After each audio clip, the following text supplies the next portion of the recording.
हरिओम। श्री गुरुभ्यो नमः। स्वागत है आप सभी का आज के इस व्याख्यान में। अष्टाध्यायी काशिकावृत्ति के साथ हम लोग पढ़ रहे हैं और उसके अध्ययन के क्रम में अब तक हम लोगों ने 50वें सूत्र स्थानेंतरतमः तक का अध्ययन किया है। इस स्थानेंतरतमः सूत्र में कुछ बातें हैं जो अभी अवशिष्ट हैं, जिन बातों को हम जानने का प्रयास करेंगे। ये जो श्रृंखला चल रही है अष्टाध्यायी क्रमशः सभी सूत्रों को पढ़ने की, उसमें हम लोग यह प्रयास करेंगे कि व्याकरण को पाणिनि जी के अनुसार, जो उसके सही में लेखक हैं उनके अनुसार हम लोग समझें। तो उसी क्रम में आज 50वां सूत्र समझ रहे हैं, स्थानेंतरतमः। सूत्र क्या है? स्थाने, दूसरा है अंतर, फिर तमः। स्थानेंतरतमः। स्थाने का तात्पर्य है प्रसंगे। ठीक, ये हमने बताया था। प्रसंगे सति सदृशतम आदेश स्यात्, ऐसी व्याख्या लघु कौमुदी इत्यादि में दी है। देखिए, पूरे व्याकरण में जो शब्द बनते हैं, उन शब्दों को बनाने की प्रक्रिया में आप जानते हैं कभी कभी किसी वर्ण के स्थान पर कोई दूसरा वर्ण आ जाता है। संधि में, संधि के नियमों में एक वर्ण हटता है, उसके जगह पर दूसरा वर्ण आ जाता है, तब जाकर परिवर्तन होकर कोई शब्द बन जाता है। ऐसे ही तो होता है। तो वह जो एक के स्थान पर कोई दूसरा वर्ण आ रहा है, जो आ रहा है वह है आदेश, और जिसके स्थान पर आ रहा है वह है स्थानी। स्थानी और आदेश, ये विवेक अवश्य रखना है। अब स्थानी के स्थान पर जो आदेश हो रहा है, यदि वह आदेश निर्धारित रूप से न हो, पूर्णतः निर्धारित न हो कि कौन सा होगा, तो ऐसी स्थिति में वह आदेश अंतरतम होता है। कैसा होता है? अंतरतम, यानी अंतर का तात्पर्य होता है समान, सदृश। तो अंतरतम का तात्पर्य क्या हो जाएगा? सदृशतम। ठीक, तो स्थान पर जो आदेश होगा, ठीक है, स्थान पर जो स्थाने प्राप्यमाणानाम अंतरतमः आदेशः भवति सदृशतमः। स्थान पर जो प्राप्यमाण है, जो कुछ भी प्राप्यमाण है, उनमें आदेश क्या होता है? अंतरतम होता है, यानी सदृशतम होता है। ठीक है, समानतम होता है। कुतश्च शब्दस्य आंतर्यम। अब शब्द की समानता किस आधार पर देखी जाए, कैसे पता चले कि कौन समानतम है? जैसे इको यणचि इत्यादि सूत्र पढ़ेंगे तो वहां हम लोग यह जानेंगे कि इक के स्थान पर यण होगा, तो इक हो गया स्थानी, यण हो गया आदेश। स्थानी जो इक है, आदेश जो यण है, उस इक और यण में कौन से इक के स्थान पर कौन सा यण हो, यह निर्णय नहीं है। तो ऐसी स्थिति में अंतरतम देखा जाएगा, समानता देखी जाएगी। जो सर्वाधिक समान है वही होगा। ठीक है, जैसे किस आधार पर समानता देखी जाएगी? कुतश्च शब्दस्य आंतर्यम, यही प्रश्न पूछा। शब्द का आंतर्य, शब्द की समानता, शब्द की सदृशता किस आधार पर देखी जाएगी? तो कहते हैं वह आधार जो है ना, वह स्थान, अर्थ, गुण और प्रमाण, ये चार प्रकार हो गया। स्थानार्थ गुण प्रमाणतः, स्थान के आधार पर, अर्थ के आधार पर, गुण के आधार पर और प्रमाण के आधार पर। ठीक है, स्थान यानी उच्चारण स्थान, जो उच्चारण स्थान को मिलाकर के 8-9 हैं कुल। मूल रूप में अलग अलग जगह अलग अलग मिलते हैं, पर मूल उच्चारण स्थान 8 हैं। अष्टौ स्थानानि वर्णानामुरः कंठः शिरस्तथा जिह्वामूलं च दन्ताश्च नासिकोष्ठौ च तालु च। इस पाणिनीय शिक्षा के श्लोक के आधार पर वर्ण के 8 उच्चारण स्थान है, उरह, कंठ, शिर, शिर मतलब मूर्धा, और जिह्वामूल, दंत, नासिका, ओष्ठ और तालु। अच्छा, इन्हीं दोनों का मिश्रण करके और भी कुछ उच्चारण स्थान बनते हैं, जैसे दंत और ओष्ठ मिलाकर दंतोष्ठ, वह का बन जाता है। कंठ और तालु मिलाकर के कंठ तालु, ए ऐ का बन जाता है। कंठ और ओष्ठ मिलाकर कंठोष्ठ, ओ औ का बन जाता है ना। ऐसे कुछ और बनते हैं। तो स्थान के आधार पर, अच्छा कैसे पता चलेगा कौन सा वर्ण किस स्थान से आ रहा है? कैसे पता चलेगा कौन सा वर्ण किस स्थान से आ रहा है? अ, ई, उ, रे, हर एक वर्ण को बोलने में हमारे मुख में ऐसा लगेगा कि अलग अलग जगह से हवा आ रही है, मुख की अलग अलग आकृति की जा रही है, होता है। अ बोलने पर सीधे सीधे कंठ से हवा आती है। ई स्पर्श तो नहीं होता, लेकिन हवा तालु पर रहती। फिर उसके बाद उ, उ ओष्ठ, सीधे पता चल जा रहा है। रे, रे बोलने में जीभ ऊपर की ओर मुड़ती है, वो जहां पर मुड़कर जा रही है, टच तो नहीं कर रही है ऊपर, पर फिर भी वहीं से हवा को निकलने दे रही, इसलिए उसको, उस स्थान को मूर्धा कहा जाता है। ए, ऐ, इसमें कंठ और तालु दोनों का प्रयोग है।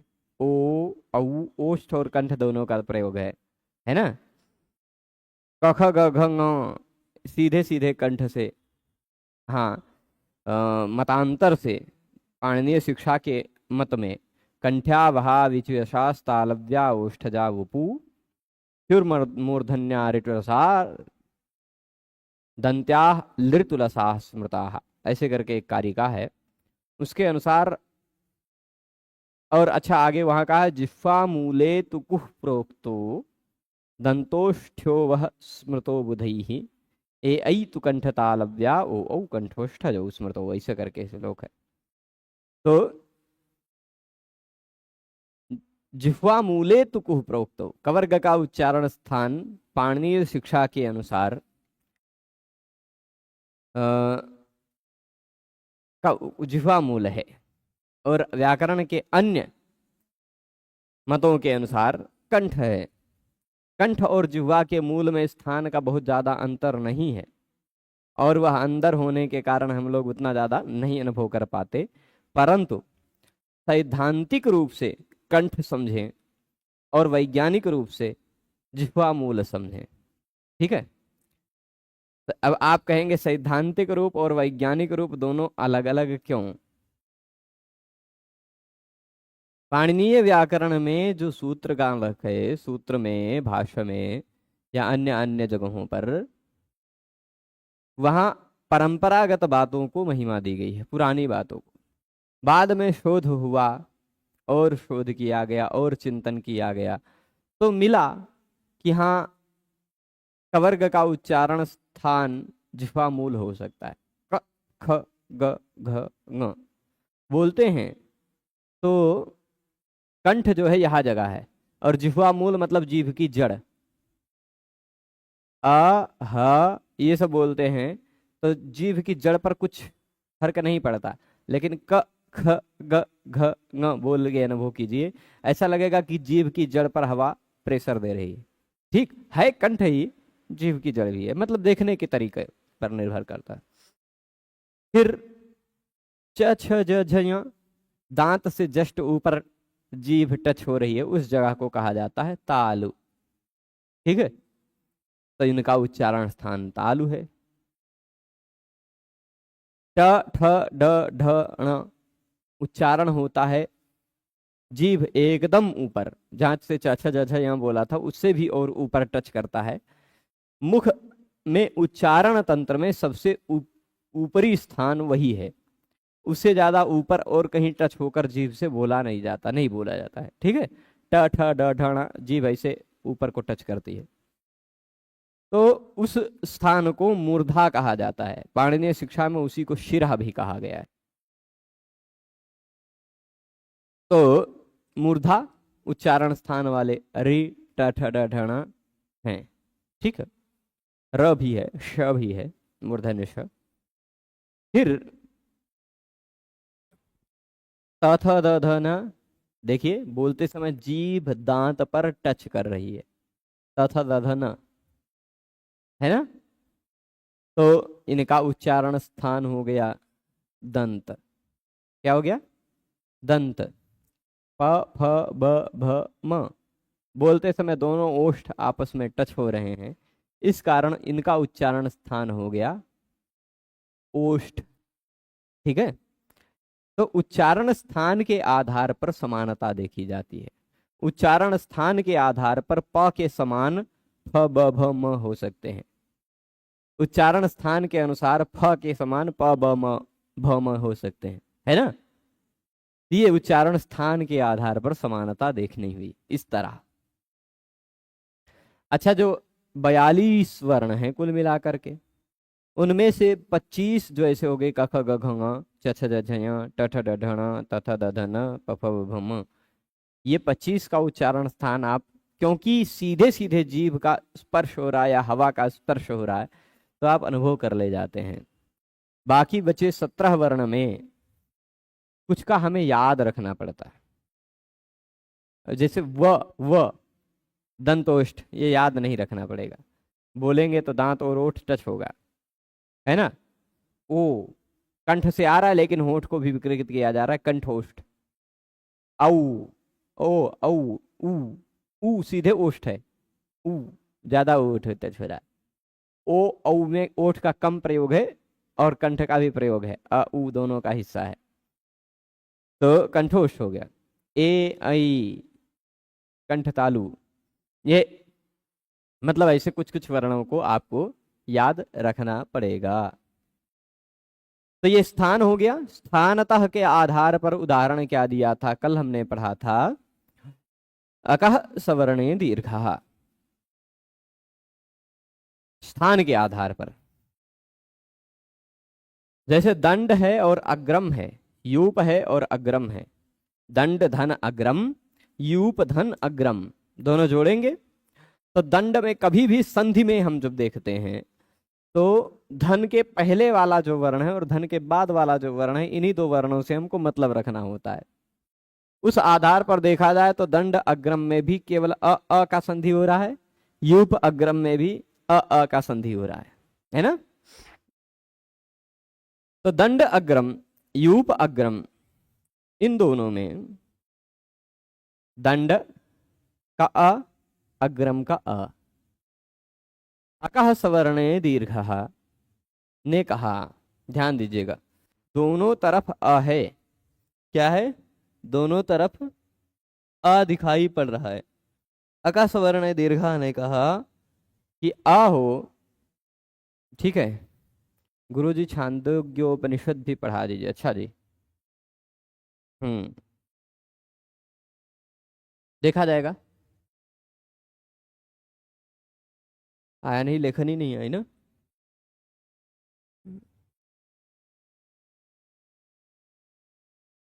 तो देखिएगा, दंड अग्रम में दंड का अंतिम वर्ण है अ, अग्रम का पहला वर्ण है अ। इसी तरह यूप अग्रम में भी अ की संधि होगी, है ना। अकः सवर्णे दीर्घः ने कहा, देखिए संधियां में भी मैंने बताया था कि 3 तरह की होती हैं, 3। एक कभी कभी क्या होता है कि केवल एक ही वर्ण के स्थान पर परिवर्तन होता है संधि में, पहले वाले के स्थान पर, कभी कभी, कभी कभी बाद वाले के स्थान पर, और कभी कभी दोनों के स्थान पर परिवर्तन हो जाता है। पर परिवर्तन क्या होता है, दोनों के जगह पर एक आता है या दोनों के स्थान पर 2 अलग अलग वर्ण आते हैं, ऐसा भी होता है।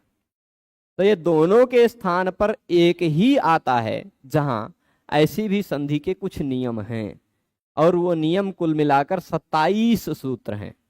कितने सूत्र हैं? 27। वह जब हम लोग अष्टाध्यायी के 6ठे अध्याय के पहले पाद को पढ़ रहे होंगे तो वो सूत्र मिलेंगे 6-1-84 से 6-1-111 तक। ठीक है, तो उन्हीं सूत्रों के अंतर्गत एक सूत्र है 6-1-101 अकस्वर्णे दीर्घः। ये सूत्र क्या करता है? दोनों के स्थान पर एक करता है। पूर्व के वर्ण को भी हटाता है, बाद के वर्ण को भी हटाता है, दोनों के स्थान पर एक वर्ण आ जाता है। क्या आएगा? यदि पहले हो अक, उसके बाद हो उसी का सवर्ण। पहले ये देखिए अक है कि नहीं है, दंड का जो अ है वह अक है कि नहीं है? है ना? उसी के बाद उसका सवर्ण हो। क्या अ सवर्ण है? इस अ का सवर्ण है कि नहीं? ये दोनों एक हैं, एक तो सवर्ण है ही। तो सवर्ण होने पर, समान वर्ण होने पर पूर्व और पर दोनों के स्थान पर एक हो जाता है। वह एक क्या होता है? दीर्घः, दीर्घ होता है। दोनों के स्थान पर दीर्घ होता है। अब दीर्घ कौन से हैं? तो दीर्घ वर्ण तो ये भी दीर्घ है, आ ई ऊ रे, दीर्घ वाला ए आई ओ औ, ये 8 वर्ण दीर्घ हैं, है ना? दीर्घ है कि नहीं? अकः सवर्णे दीर्घः। इस सूत्र ने केवल यह कहा है कि पहले अक हो बाद में सवर्ण हो तो दोनों के स्थान पर दीर्घ हो जाता है। अब कौन सा वाला दीर्घ हो? क्योंकि दीर्घ तो अनेक हैं, 8 ठू है, 8 वर्ण है जो दीर्घ हैं। लृ का दीर्घ होता नहीं, तब 9 स्वर में से 8 स्वर दीर्घ हो गए। तो अब ये बताइए कि ह्रस्व वर्ण कुल मिलाकर के 5 हैं, दीर्घ वर्ण 8 हैं और प्लुत सबसे ज्यादा है 9, है ना? ह्रस्व 8, दीर्घ नहीं, ह्रस्व 5 अ ई उ ऋ लृ, है ना? दीर्घ 8 और प्लुत 9, 9 के 9 वर्णों के प्लुत होते हैं। तो अब दीर्घ जो 8 वर्ण हैं, उन 8 वर्णों में से कौन सा वर्ण यहां आए? प्रश्न उठा कि नहीं? स्थान पर अनेक वर्ण आना चाह रहे हैं, उन अनेक वर्णों में से हम कौन सा वर्ण यहां रखें? अ के स्थान पर कौन सा वर्ण रखें? आ रखें। आप कह रहे हैं, ठीक है, आपकी बात मान लेते हैं, हम आ रखेंगे। पर क्यों रखें? स्थान के आधार पर समानता होने के कारण। इस आ का उच्चारण स्थान कंठ, इस आ का उच्चारण स्थान कंठ, इनमें से ये ई जो है इसका तालु है, ऊ जो है उसका ओष्ठ है, रे का उच्चारण स्थान मूर्धा है। कट गए ना तीनों? अच्छा, 5 कंठ कंठ वाले हो गए। इसमें भी कंठ है, ये शुद्ध कंठ वाला है, ये दोनों कंठ तालु वाले भी हैं। तो जब शुद्ध कंठ वाला मिल रहा है तो कंठ तालु की क्या आवश्यकता है? यानी ये भी दोनों कट गए, है ना? शुद्ध कंठ वाला वर्ण मिल रहा है दीर्घ, तो ये दोनों कंठ ओष्ठ वाले भी कट गए। यानी अकस्वर्णे दीर्घ से 2 अ के स्थान पर एक आ जो दीर्घ आया, वह किस आधार पर आया? स्थान के आधार पर। स्थानेन्तरतमः। ठीक है, स्थानेन्तरतमः ने कहा कि स्थान पर जो होगा वह समानतम होगा। तो दीर्घ यद्यपि 8 वर्ण हैं, पर फिर भी ये दोनों हटेंगे और इन दोनों के स्थान पर आएगा आ, दंड, दंडाग्रम हो जाएगा, यूपाग्रम हो जाएगा। ठीक, इको यणचि में जो संधि कार्य हो रहा है, ठीक है, जैसे लेते हैं हम इति और उसके बाद लेते हैं उदाहरण अपि, इति अपि, ठीक है। तो इति का अंतिम वर्ण क्या है? जहां संधि होनी है वहां हम पहले और अंतिम वर्ण को देखते हैं। ठीक, कभी भी हम संधि देखते हैं तो अंतिम और पहला वर्ण देखते हैं। इसका अंतिम, इसका पहला, है ना, प्लस के बाद प्लस से पहले, यहाँ प्लस नहीं लगाया, वो अपने आप समझ के रखिए। तो इधर अंतिम वर्ण क्या है? ई, इधर पहला वर्ण क्या है? अ। इन दोनों में संधि हो जाएगी, है ना। तो यहां जो संधि होगी वह एकः पूर्व परयोः के अधिकार वाले सूत्र से नहीं होगी। ठीक है, तो यहां संधि में परिवर्तन केवल इको यणचि, केवल इक के स्थान पर यण होगा, केवल इक के स्थान पर परिवर्तन होगा। ठीक है, तो अब इक कौन सा है यहां पर? ई, उसके बाद अच है, इक के बाद अच है ना, तो इक के स्थान पर यण होगा। ये रहा इक, इक मतलब ई उरिल्री, उसके स्थान पर होना है यण, य व र ल, इन चारों में से कोई होना है। य व र ल टेढ़ा मेढ़ा लिख दिए हम, जिससे आप लोगों को दिखे, दिख रहा है। अब इस ई के जगह पर य व र ल चारों में से कोई एक होना है। कौन सा होना चाहिए आप बताइए? कौन सा होना चाहिए, ज्यादा सही रहेगा?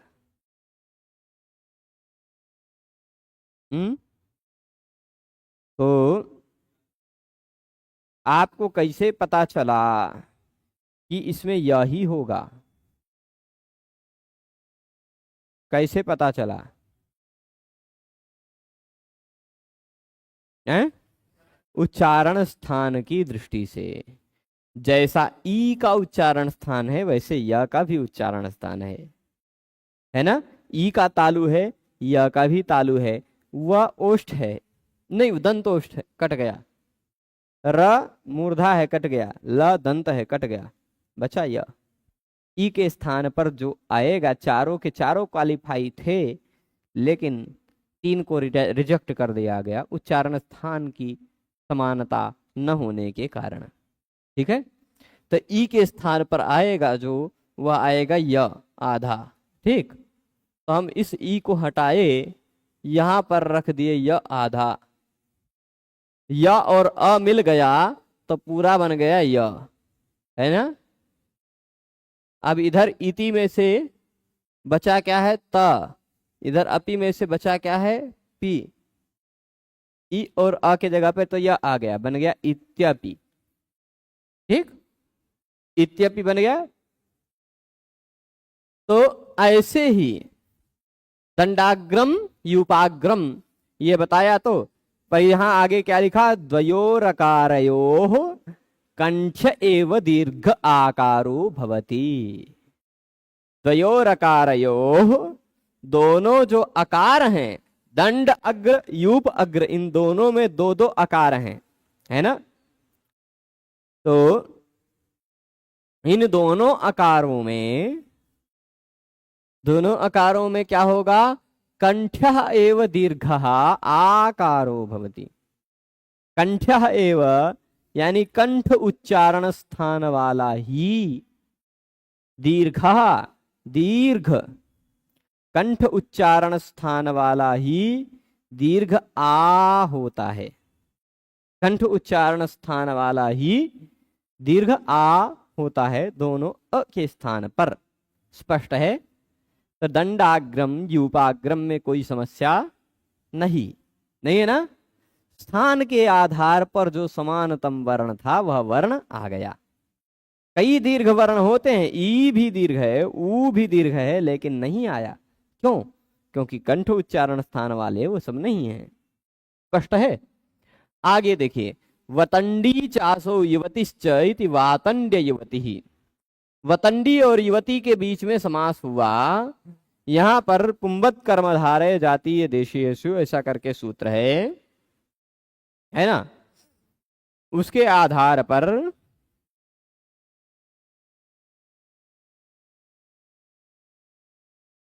ठीक है।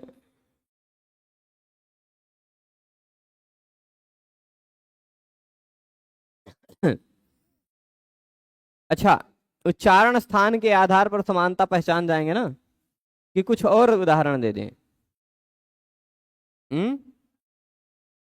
कुछ और उदाहरण देते हैं, मतलब कुछ भी हो रहा हो, जहां उदाहरण स्थान एक है, उसके स्थान पर कई वर्णों में से किसी एक का निर्णय करना है, वहां हमें समानता देखकर निर्णय करना है। यह निष्कर्ष स्पष्ट है। जैसे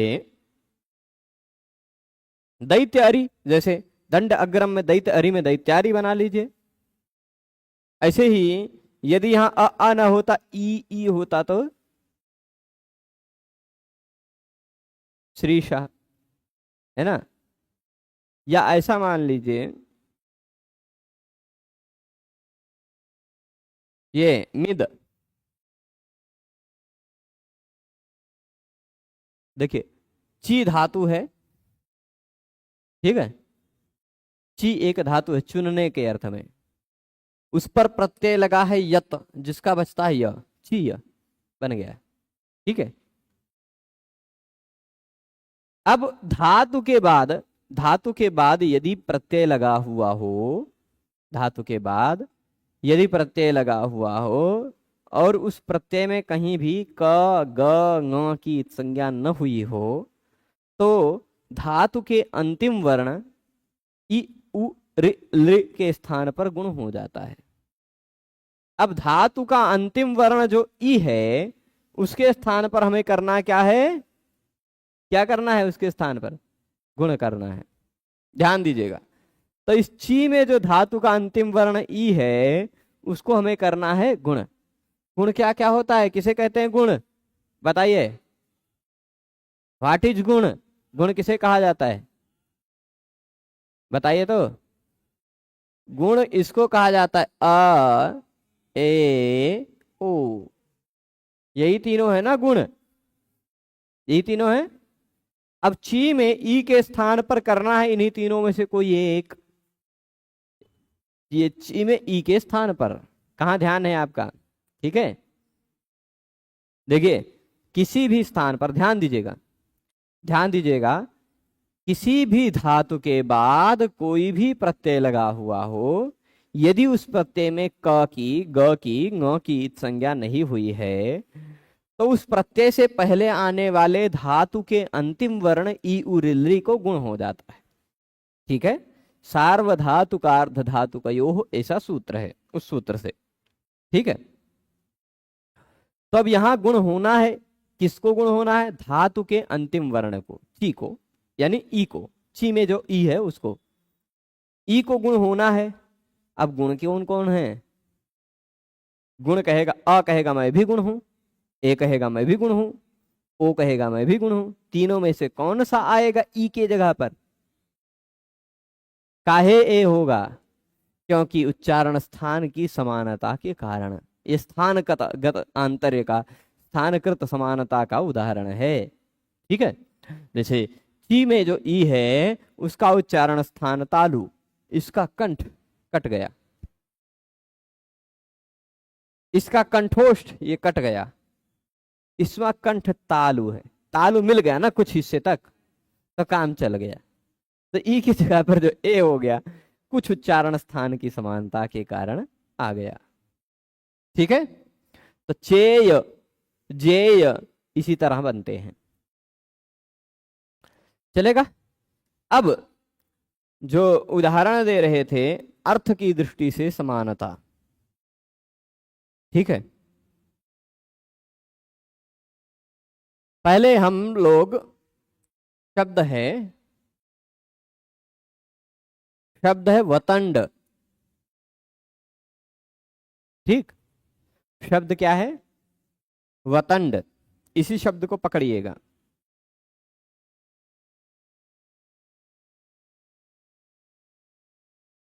तो वतंड नाम के कोई आचार्य रहे होंगे, मुनि रहे होंगे, गोत्र आचार्य, गोत्र के। उन वतंड आचार्य के गोत्र में, उनके वंश में जो स्त्री पैदा हुई होगी उसको क्या कहा जाएगा? जैसे दक्ष के वंश में आई दाक्षी, है ना, दाक्षायणी भगवती का, पार्वती जी हैं, उनके वंश में जो है वो दाक्षी है।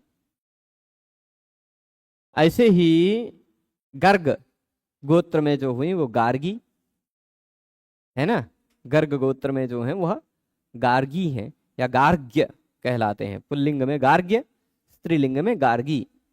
तो वैसे वतंड के वंश में जो हुई हैं ऐसी स्त्री को क्या कहा जाएगा, ये प्रश्न उठा।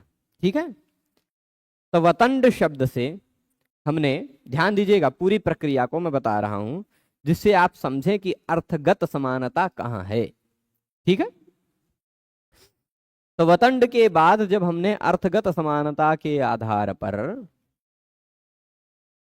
वतंड के गोत्र अपत्य अर्थ में वतंडाच सूत्र है 4-1-108 नंबर का, सूत्र नंबर 4-1-108। ठीक है, यही शब्द वह लिखा हुआ मिलेगा, वतंड शब्द लिखा हुआ मिल जाएगा उस सूत्र में, मिल गया है ना। वतंडाच, वतंड शब्द के बाद भी गोत्र अपत्य अर्थ में कौन सा प्रत्यय लग जाता है?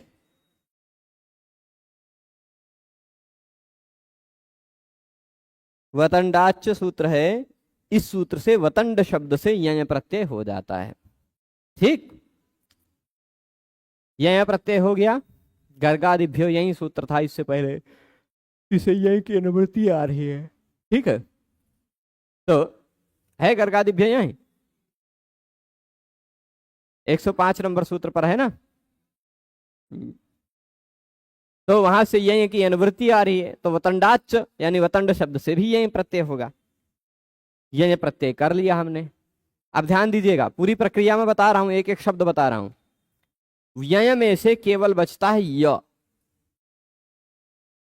की हलंत्यम एक, हम 1-3-3 नंबर पर सूत्र पढ़ेंगे।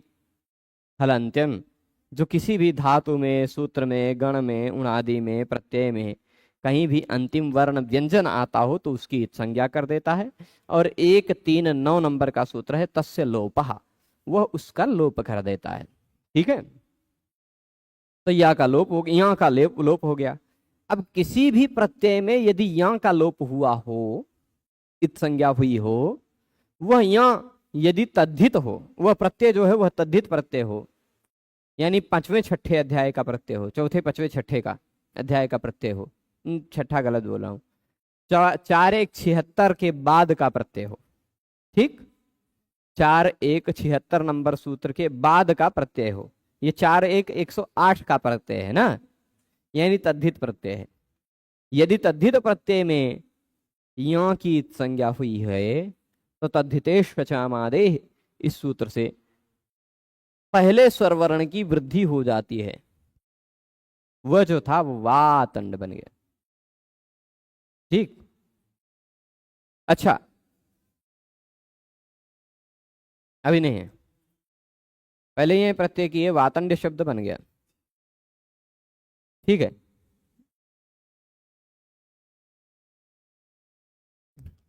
वातंड शब्द बन गया। ठीक, लेकिन इस वातंडय बना है, वातंड्य कहां बना आप कहेंगे, है ना, वातंडय बना है, वातंड्य तो नहीं बना अभी तक।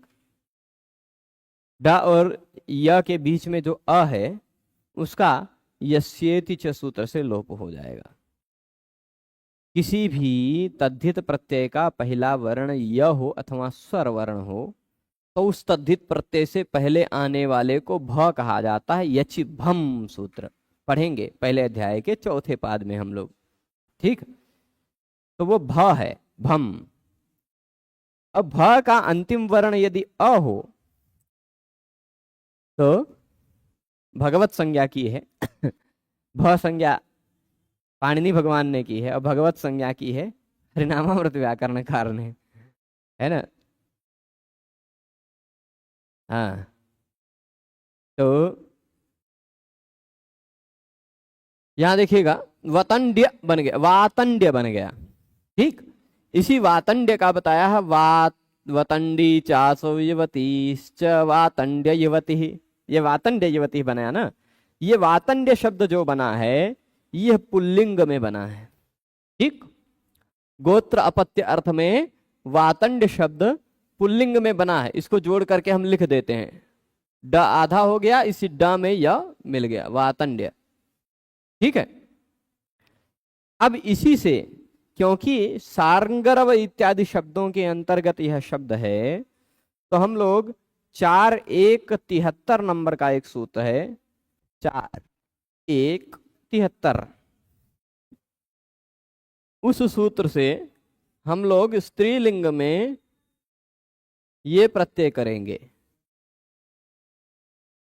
4173 नंबर के सूत्र से वातंड्य गीन ऐसा प्रत्यय कर देंगे, गीन। शार्ंगरवाद्ययोगीन मिला सूत्र, शार्ंगरवाद्ययोगीन मिला। ये शार्ंगरव, गौगुलव, कापटव, विद इत्यादि शब्द से गीन प्रत्यय करता है। वह कौन से शब्द हैं शार्ंगरव इत्यादि, वह गण पाठ में चौथे अध्याय में आपको मिल जाएगा। ठीक,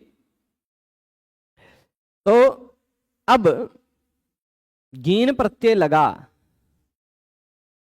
तो एक नियम है, सरल है। सूत्र नंबर में एक बार उसका कंफर्म कर लूं, 4-1-109, 108 देखा ही था, उसी के बाद का सूत्र 4-1-108 देखा था ना अभी आपने, कौन सा, वतंडाच देखा था ना। उसी के बाद सूत्र आपको मिलेगा लुक स्त्रियाम, लुक स्त्रियाम। अच्छा, स्त्रियाम का मतलब क्या है? स्त्रियाम का मतलब मैं बता दूं, जरा 4-1-3 देख लीजिए।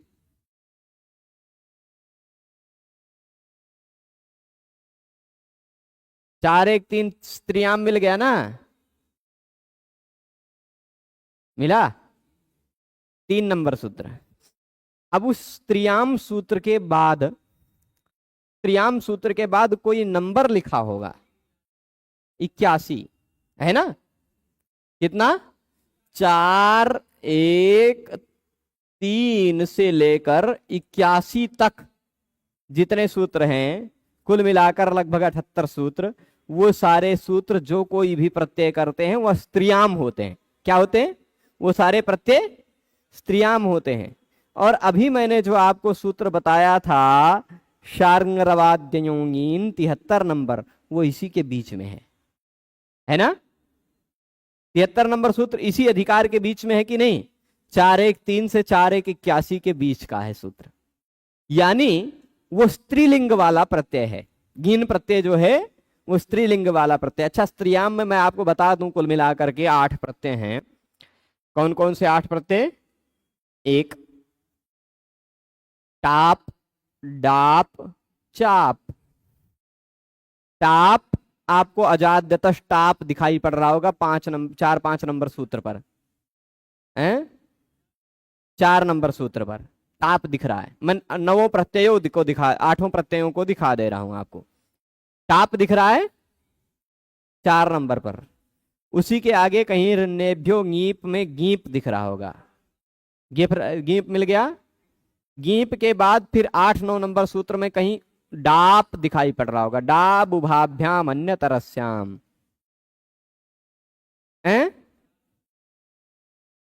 टाप रुचि, वो टाप हो गया, वो एक बार जो गिन लिया गया उसको दोबारा मत गिनिए। डाब उभाभ्याम अन्य तरस्याम मिला कहीं? कितने पे? 13 पे, है ना। 3 हो गया। तो टाप, गीप, डाप, 3 प वाले मिल गए। टाप, गीप, डाप मिले ना।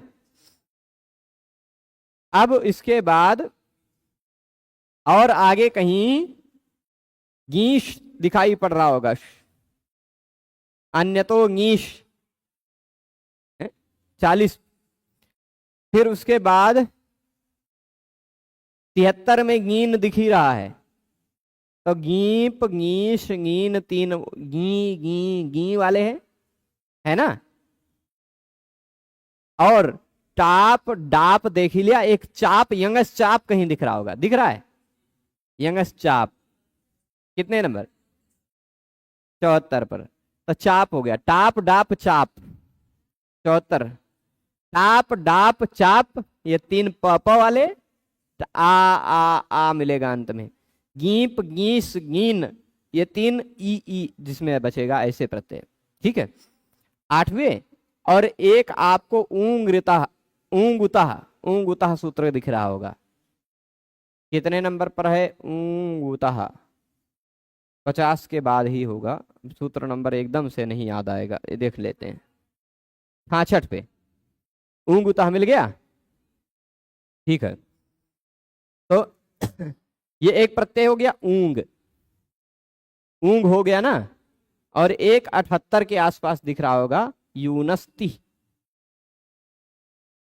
है ना 77। तो यही 8 प्रत्यय हैं, टाप डाप चाप गीप गीस गीन ऊंग और ती। ये 8 प्रत्यय कैसे हैं, स्त्री प्रत्यय हैं। कौन से प्रत्यय हैं, स्त्री प्रत्यय।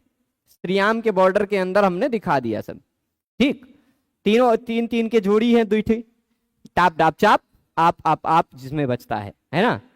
और गीप गीस गीन जिसमें गी बचता, गी गी गी मतलब है ऐसे वाले, गी वाले 3 आप वाले 3, 8 हो गए। एक ती है जिसका केवल एक ही शब्द बनता है, वो शब्द यहां लिखा हुआ है, कहां गया ये यूनस्ती युवती, ती प्रत्यय लगकर केवल एक का शब्द यही बनता है स्त्रीलिंग में। और एक ऊंग प्रत्यय कुरूह ब्रह्मबंधु अलाबूह इत्यादि शब्द बनते ऊ लिखकर, ठीक है। तो कुल मिलाकर के यही इतने 8 प्रत्यय हैं स्त्री प्रत्यय। अब लुक स्त्रियाम जो सूत्र मैं बता रहा था 4-1-109 नंबर का सूत्र, वह कहता है कि वतंड शब्द के बाद, ध्यान दीजिएगा, वतंड शब्द के बाद लगा हुआ जो यय प्रत्यय है, लुक स्त्रियाम दिख रहा है ना, उसके पहले वतंडाच दिख रहा है कि नहीं दिख रहा है, तो वतंडाच स्त्रियाम लुक, ये पूरा अर्थ होगा। वतंड के बाद लगे हुए प्रत्यय का स्त्रीलिंग के प्रत्यय के विषय में लुक हो जाता है। तो वतंड के बाद जो यह प्रत्यय लगा था वो लुक हो गया, लुका गया, देसी भाषा में कहा जाता है ना लुका गया। अब जब यह प्रत्यय पूरा लुक हो गया तो उस यह प्रत्यय, ध्यान दीजिएगा एक बात, यह प्रत्यय में यहाँ की इत संज्ञा होने के कारण, यह प्रत्यय में यहाँ की इत संज्ञा होने के कारण जो अ को वृद्धि होकर आ बन गया था, वह आ भी तो चला जाएगा। प्रत्यय यदि लोप हुआ हो तो उस प्रत्यय को आधार मानकर काम किया जा सकता है, पर प्रत्यय यदि लुक हुआ है तो उस प्रत्यय को आधार मानकर काम नहीं किया जा सकता। तो वतंड वैसे का वतंड पूरा वैसे का वैसा बचा, क्योंकि वतंड के बाद यह प्रत्यय लगा और यह के बाद गीन लगा, गीन के कारण यह चल बसा, खाली इतनी बात है, ठीक। गीन के कारण यह प्रत्यय समाप्त हो गया। तो वतंड गीन, वतंड ई, गीन में से ई बचेगा। अब यस्येति च सूत्र से इस वतंड में जो ई है, वतंड के बाद ई है, उसके कारण ड के बाद वाले आ का लोप हो जाएगा, तो बन गया वतंडी, ठीक। तो जो अर्थ वातंड का है वही अर्थ वतंडी का भी है। बस बात यह है कि वातंड शब्द जो है वह पुल्लिंग में बनता है और वतंडी शब्द स्त्रीलिंग में बनता है, इतना अंतर समझ गए। तो एक जगह यह प्रत्यय है, दूसरे जगह यह प्रत्यय का लोप हो गया है, स्पष्ट लोप नहीं हुआ, लुक हो गया है। तो अब अर्थ की दृष्टि से दोनों में समानता है, केवल लिंग अलग अलग है। जो वातंड का अर्थ है वतंड के गोत्र में उत्पन्न होने वाला पुरुष, वही वतंडी का अर्थ है वतंड के गोत्र में उत्पन्न होने वाली स्त्री। अर्थ दोनों की समानता ध्यान गए। तो अब देखिएगा यहां अर्थतः वतंडी चासो युवतिश्चैति वातंड युवती, वतंडी और युवती इन दोनों का समास हुआ। ठीक, समास क्या हुआ? वतंडी युवती। तो देखिए वतंडी भी स्त्रीलिंग शब्द है और एक वचन में है, और युवती भी स्त्रीलिंग शब्द है, एक वचन में है। ठीक, युवती सुप्रत्यय गायब ही कर देते हैं, अभी प्रत्यय खत्म। वतंडी युवती इन दोनों का समास हुआ। समास अगर होगा दोनों समान विभक्ति वाले शब्दों का तो उसको हम समास कर्मधारय समास मानते हैं, चासव वाला। और कर्मधारय समास में पहले शब्द के रूप में जो स्त्रीलिंग शब्द आ रहा है, उस स्त्रीलिंग शब्द के स्थान पर पुल्लिंग शब्द हो जाया करता है। ठीक है, स्त्रीलिंग शब्द के स्थान पर पुल्लिंग शब्द हो जाता है। तो यहां इस वतंडी के स्थान पर पुल्लिंग शब्द जो वातंड्य हो जाएगा, वह किस आधार पर हुआ? अर्थगत समानता के आधार पर हुआ। समझ रहे हैं? अर्थगत समानता के आधार पर हमने वतंडी के स्थान पर वातंड्य कर दिया। तो वतंडी चासो युवतिश्चैति वातंड्य युवती, वातंड्य युवती बन जाएगा। कोई तात्पर्य, कोई कठिनाई नहीं ना। वतंडी और वातंड्य दोनों समान है अर्थ की दृष्टि से, क्योंकि ये पुल्लिंग शब्द है, ये स्त्रीलिंग शब्द है। यदि समास में कर्मधारय समास में पहले दोनों शब्द समान लिंग वाले हों तो पहला शब्द पुल्लिंग हो जाता है। ठीक, ये बात है। तो पहला शब्द पुल्लिंग हुआ, इसके स्थान पर पुल्लिंग करना है, तो अर्थगत समानता के आधार पर वातंड्य ही हुआ। ई का कोई परिवर्तन नहीं हुआ। ऐसा नहीं कि कोई शब्दगत परिवर्तन और हो गया हो। तो वातंड्य युवती बन गया, इसमें कोई कठिनाई नहीं। आगे और देख लेता हूं, यदि अर्थगत समानता का कोई और उदाहरण दिया हो। ठीक है,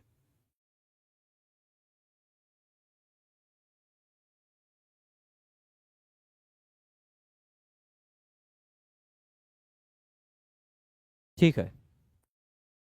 तो एक और उदाहरण लिया जा सकता है, यहां दिया है इन्होंने समानता की आधार पर एक उदाहरण और दिया है। उस उदाहरण को अर्थगत समानता के आधार पर हम लोग देख लेते हैं कि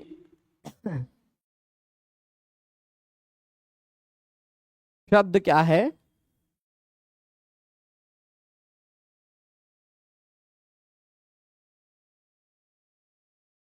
क्रोष्टु शब्द पढ़ा है?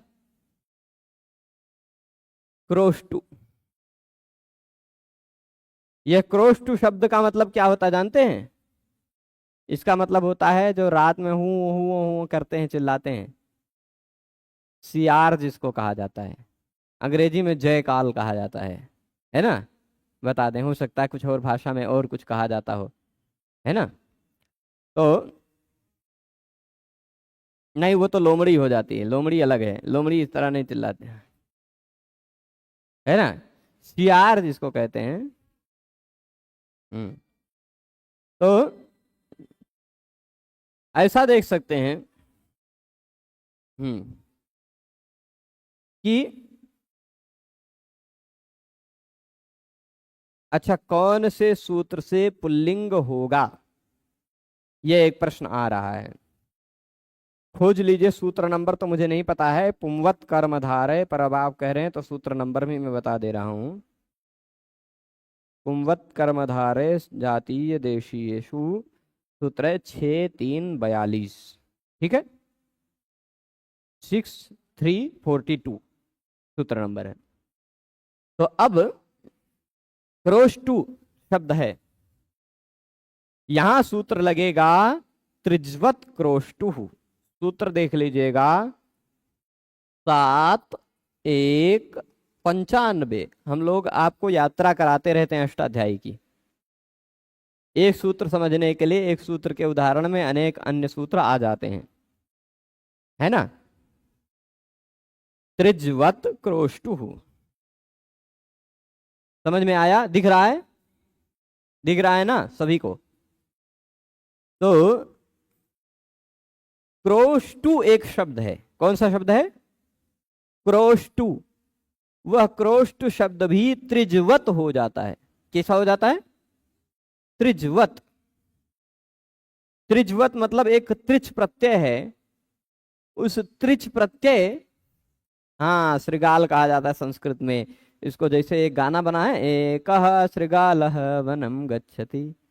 अच्छा, इसके ऊपर कई श्लोक हैं। एक श्लोक वो याद आता है, कौरव शब्द भी है इसके लिए, प्यार के लिए कौरव शब्द भी है संस्कृत में प्रयुक्त। हाँ, केशवम पतितम दृष्ट्वा द्रोणो हर्षमुपागतः रुदन्ति कौरवाः सर्वे हा हा केशव केशव, ऐसा करके श्लोक है, पहेली है। तो कौरव शब्द भी उसी को कहा गया है। यहां देखिएगा, मैं बता रहा था शियार, श्रृगाल, यहां क्रोष्टु शब्द है। क्रोष्टु शब्द कौन सा है? क्रोष्टु। इस शब्द को त्रिजवत मानो। त्रिजवत मानो मतलब त्रिच प्रत्यय से लगे, त्रिच प्रत्यय लगे लगकर बने हुए शब्द की तरह मानो। यहां पर त्रिच प्रत्यय लगकर बने हुए बहुत सारे शब्द हैं। बहुत सारे शब्द हो सकते हैं ना जो त्रिच प्रत्यय लगकर बने हुए हों, है ना? जैसे कर्ता, हर्ता, धाता, विधाता, बहुत सारे शब्द हैं जो त्रिच प्रत्यय लगकर बने हुए हैं। वो सारे शब्द भी क्रोष्टु के स्थान पर आने लगे, लेकिन क्रोष्टु के स्थान पर क्रोष्ट्री ही हुआ अर्थगत समानता के आधार पर, है ना? कर्तृ, धातृ, होत्री इत्यादि जो शब्द हैं वह नहीं हुए त्रिच प्रत्ययांत, क्योंकि वह त्रिच प्रत्ययांत बहुत सारे शब्द हैं, वो सारे शब्द नहीं हुए। यही हुआ क्यों? अर्थगत समानता के आधार पर। ठीक, ये अर्थगत समानता का आधार है। अब तीसरा दे रहे हैं गुणतः, गुण के आधार पर। पाकत्यागः रागः, इसको बाह्य प्रयत्न के आधार पर देखिएगा, और फिर प्रमाण के आधार पर जो उदाहरण देंगे, अमूष्मयी, अमूभ्याम, इन दोनों को भी सिद्ध करके बताना पड़ेगा, है ना? सिद्ध करके एक एक, जैसे आज 2 ही उदाहरण पचाइए उतना पर्याप्त है। स्थान के आधार पर और प्रयत्न के, स्थान के आधार पर और फिर अर्थ के आधार पर। अच्छा, सभी ज्यादा समानताएं जो होती है ना, समानताएं स्थान के आधार पर भी देखी जाती हैं, अर्थ के आधार पर समानता देखी जाती है। क्रोष्टु के स्थान पर क्रोष्ट्री हुआ अर्थगत समानता के आधार पर। वतंडी के स्थान पर वातंड्य हो गया अर्थगत समानता के आधार पर। ठीक है? स्थानेन्तरतमः, स्थान पर जो होगा वह समानतम होगा, समानतम होगा। यानी बहुत सारे पुल्लिंग शब्द हैं वतंडी के जैसे, परंतु जो अर्थगत समानता जो दिखाएगा वही शब्द आएगा, है ना? बहुत सारे और दीर्घ वर्ण हैं, परंतु जो अ के समानता दिखाएगा स्थान की दृष्टि से वह आएगा। ठीक है? ऐसे ही बहुत सारे और हो सकते हैं, परंतु जो प्रमाण की दृष्टि से समानता दिखाएगा वही आएगा। अच्छा, कहीं कहीं 2 दृष्टि से 2 अलग अलग समानता मिल जा रही हो तो, है ना? जैसे स्थान की दृष्टि से समानता कुछ अलग हो, प्रमाण की दृष्टि से समानता में कुछ अलग हो रहा हो, तो क्या करें? ऐसे जगहों पर कैसे निर्णय लें, वह सब भी बताएंगे। और बाकी जो 2 उदाहरण हैं उनको भी विस्तार से सिद्ध करते हुए कल ही बताएंगे। ठीक है? आज रोका जाए। सभी लोग जुड़े रहे उसके लिए सभी को बहुत बहुत धन्यवाद। कुछ प्रश्न है, गुरुजी हम संस्कृत बोलना कैसे सीखें? मुझे बोलने के लिए नहीं आता और मैं संस्कृत बोलना सीखना चाहता हूँ। अभी जल्द ही कुछ दिन पहले ही दिल्ली में 10 दिनों तक संस्कृत संभाषण शिविरों का आयोजन किया गया, पूरे दिल्ली में 1000 से अधिक स्थलों पर।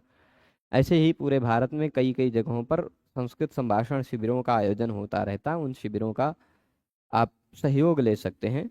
कुछ हद तक संस्कृत बोलना सीख जाएंगे, व्याकरण पढ़कर उसको परिष्कार कर सकते हैं। शुद्धि कौमुदी इत्यादि और पुस्तकों का सहारा लेकर के भी आप भाषा का परिष्कार कर सकते हैं।